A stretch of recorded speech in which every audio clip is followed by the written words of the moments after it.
ආයුබෝවන්. අපි කලින් වීඩියෝ එකේදී ආත්ම අභිමානය පිළිබඳව ඔයාලත් එක්ක කතා කළා. අද අපි කතා කරන්නේ ඒ හා සැබදෙන ආත්ම විශ්වාසය පිළිබඳව. මේක තමයි ඔයාගේ ජීවිතය වෙනස් කරන සුපිරි බලය. ඔයාලත් සමහර වෙලාවට අලුත් දේවල් කරන්න බය වෙනව නේද? අපි අද බලමු කොහොමද ඒ බය නැති කරගෙන ඔයාව සුපිරි බලවතෙක් කරගන්න කියලා.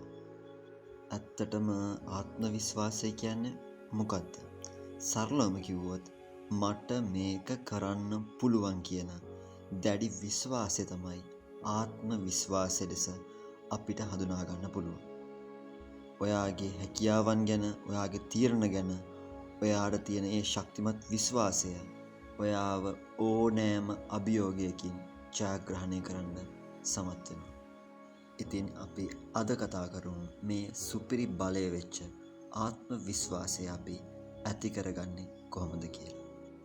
අංක 1.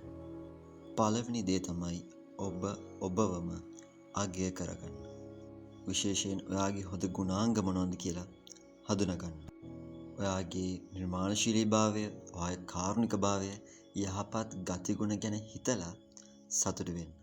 සරලවම කිව්වොත් ඔයා තුල තියෙන වටිනාකම් ඔයාම අවබෝධ කරගන්න. මොකද ඔයා මේ ලෝකෙට ගොඩක් වටින පුද්ගලයෙක්. අංක 2. ධනාත්මකව හිතන්න පුරුදු වෙන්න. ඔයාට මෙතනදී පුළුවන් පොසිටිව් ඇෆර්මේෂන් පාවිච්චි කරන්න.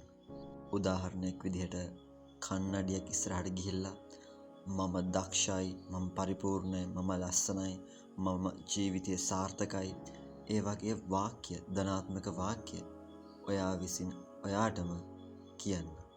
මේක ඔයාගේ ජීවිතය වෙනස් කරන බලවත් රහසක් වෙයි. අංක 3. ඔයාගේ සීමාවන් තේරුම් ගන්න. මොකද ඇත්තටම හැමෝටම හැම දෙයක්ම කරන්න බෑ. ඒක සාමාන්‍ය දෙයක්. ඔයාට යම් දෙයක් කරන්න බෑ කියලා දැනනවනම් ඒ ගැන ලැජ්ජ වෙන්න එපා. ඒ වෙනුවට ඔයාට හොදින් කරන්න පුළුවන් දේවල් මොනවද කියලා හිතලා බලන්න. විශේෂයෙන් ඔයාගේ ශක්තියින් ගැන විශ්වාසය තියන්න. අංක 4. අනිත් අය ඔයාව විවේචනය කරනකොට ඒ ගැන ඕනවට වඩා හිතන්න යන්න එපා.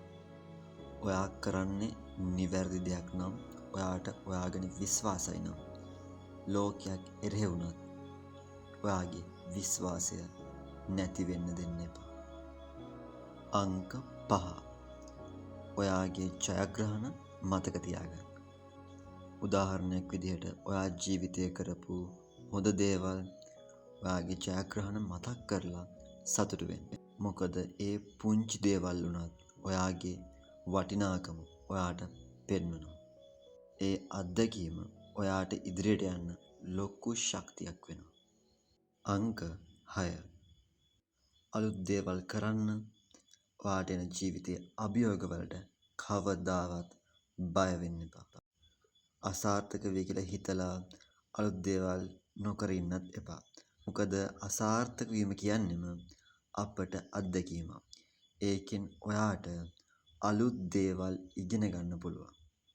මොකද හැම සාර්ථක කෙනෙක්ම මුලින් අසාර්ථක වෙලා තියෙනවා.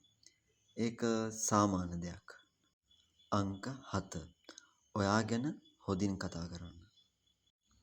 ඔයාට කවදාවත් නරක දේවල් කියාගන්න එපා. මට මේක කරන්න බෑ, මම අවාසනාවන්තයි, මම දක්ෂ නැහැ. ඒ වගේ ඍණාත්මක වාක්‍ය ඔයාට ඇහෙන්නවත් දෙන්න එපා. සරලවම ඍණාත්මකව හිතන එක සම්පූර්ණයෙන්ම නවත්තන්න. ඒ වෙනුවට ඔයාටම හොඳ දේවල් කියන්න. මට පුළුවන්, මම අනිවාර්යෙන්ම මේ දේ කරනවා. මෙන්න මේ විදිහට ධනාත්මක වචන පාවිච්චි කරන්න. අංක 8.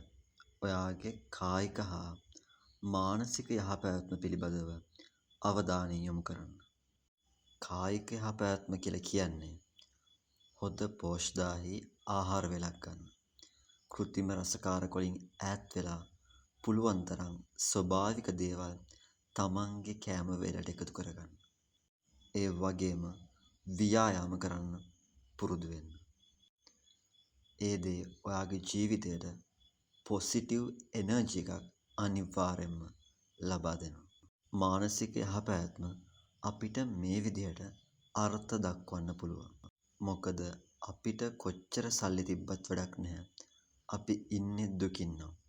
ඒ නිසා මානසික යහපැවැත්ම ඔයාගේ ආත්ම විශ්වාසයට අතිශයින්ම බලපානවා. ඉතින් ඔයාට පුළුවන් නම් භාවනා ක්‍රමයක් පුරුදු වෙන්න. ඒ දේ ඔයාගේ ජීවිතයම අනිවාර්යෙන් වෙනස් කරයි. ඉතින් අද කතා කරපු මේ කරුණු 8 විශේෂයෙන් මතක තියාගන්න. මේ සුපිරි රහස් ටික ඔයාලට ගොඩක් වැදගත් වෙයි කියලා මම හිතනවා. ඔයාව විශ්වාස කරන්න. ඔයාට පුළුවන්. හැමෝටම ජය වේවා.